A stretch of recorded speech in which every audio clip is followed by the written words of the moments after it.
Hello.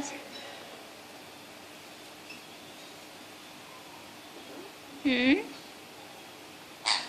Nè, con kêu lại là Sunny, Sunny.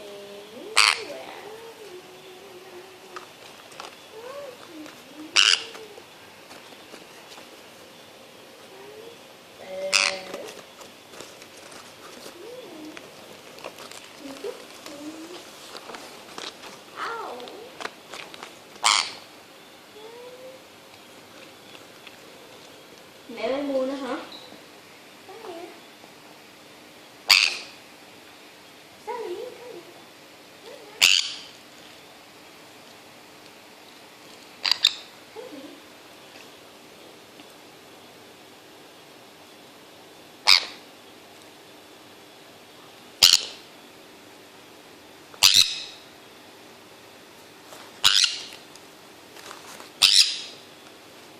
Mẹ ơi.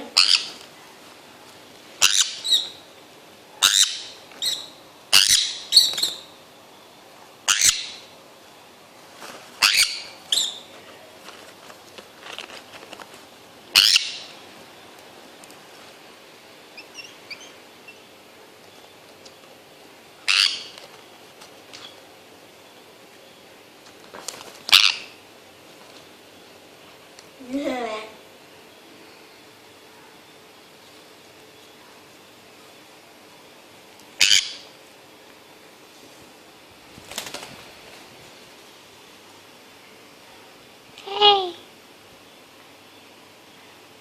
Hả?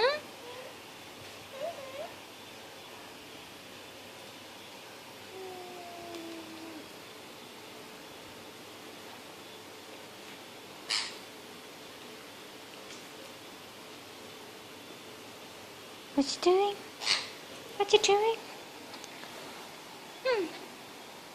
Hmm.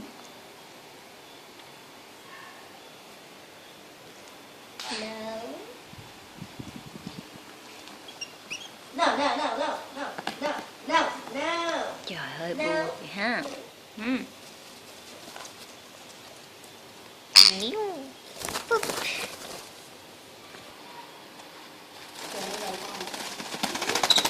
Ừ. Ừ. Ừ. Làm gì?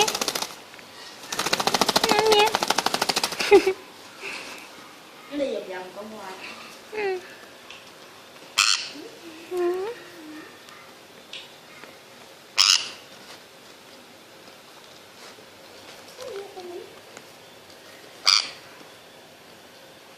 Ủa, để xong con kia nó về rồi lại về. Chứ nó cắn con. Không bị sung.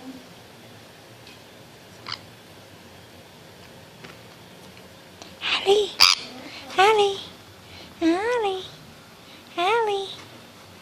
Oh, Ali. Lòng nó chưa có được.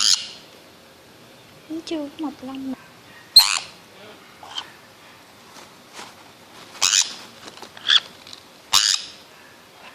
Cô coi tấm hình nam nó thằng nó có cái chiếu đúng thấy ghét thiệt không chứ. Nó ai dạy nó đứng này. Con đợi con đứng lên cỡ này cỡ hơi chừng khang. Bằng khang á. Thấy không? Là lớn gãi chân nó gãi nè.